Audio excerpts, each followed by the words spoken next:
বয়সের ভারে নুয়ে পড়েছেন বৃদ্ধ আব্দুর রহমান। চলতে হয় লাঠিতে ভর করে। তার স্ত্রী রহিমা বেগম চলেন হুইল চেয়ারে। এই দম্পতির বয়স ৮০ বছরের ওপরে।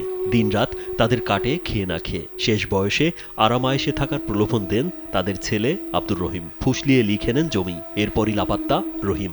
আমাকে নানা রকম প্রশ্রম দিয়া আমার ব্যাংকের টাকা হাতিয়ে নিয়ে এসেছে, ৫.৫ লাখ টাকা এবং জমি হাতিয়ে নিয়ে সে এখন ঢাকায় বসবাস করছে।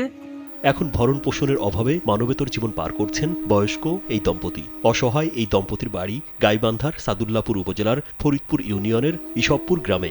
ভিশনের ফুলঝুরি মেগা অফারে ফ্রিজ কিনলেই পাচ্ছেন ১৬ পিসের আকর্ষণীয় গিফট বক্স একদম ফ্রি। সম্প্রতি এই বাড়িতে গিয়ে দেখা যায় বয়স্ক দম্পতির করুণ দৃশ্য। তাদের চোখে মুখে হতাশার ছাপ। বাড়ি তো আসে না, টাকা পয়সাও দেয় না। ইনি তো খুব অসুস্থ, টাকা পয়সা দেয় না। এখন আমরা দুইজন কোথায় যাবো বাবা, কিভাবে চলি? স্বজনরা বলছেন বৃদ্ধ আব্দুর রহমান ও তার স্ত্রী রহিমা বেগম বয়সের ভারে প্রায় অচল। নানান রোগ বাসা বেঁধেছে তাদের শরীরে। শেষ বয়সে শারীরিক সুস্থতা সহ ভালোভাবে খেয়ে পড়ে থাকার আকুতি তাদের। এই ইচ্ছে পূরণের প্রলোভন দেখিয়ে বাবার কাছ থেকে ২৮ শতক জমি লিখে নেয়া সহ গচ্ছিত ৫.৫ লাখ টাকা হাতিয়ে নিয়েছে ছেলে আব্দুর রহিম। এই টাকা দিয়ে রহিম বানিয়েছেন পাকা বাড়ি। এরপর স্ত্রী সন্তান নিয়ে পাড়ি দিয়েছেন ঢাকায়। এখন খোঁজ রাখেন না বাবা মায়ের। এই পরিস্থিতিতে অর্ধাহারে অনাহারে দিন পার করছেন এই বৃদ্ধ দম্পতি। বাপের যেটা ছিল এটাও সে চুরি করে নিয়ে আত্মসাৎ করলো, তাহলে আমরা তো ভূমিহীন হয়ে গেলাম, আমরা কোথায় যাব? এখন তো বাপের মায়ের দেখাশোনাও সে করতেছে না, আমাদেরও তেমন চলে না। বাপ যতদিন বাঁচিয়ে আছে, এখন মা যতদিন বাঁচিয়ে আছে, ততদিন মার দেখাশোনার সব দায়িত্ব আমার।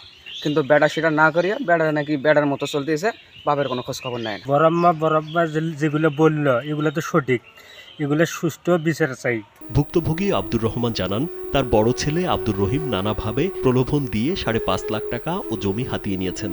এখন তারা স্বামী স্ত্রী অসহায় হয়ে পড়েছেন। এর সুষ্ঠু বিচার দাবি করেন তিনি। আমরা অসহায় পড়েছি, এখন না আমাদের চিকিৎসা হচ্ছে না ওষুধপত্র, এবং এখন আমরা অসহায়। এটা আমি সুষ্ঠু বিচার চাচ্ছি।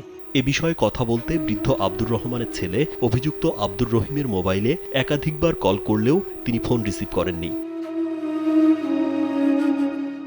রাজীব বিশ্বাস, কালবেলা।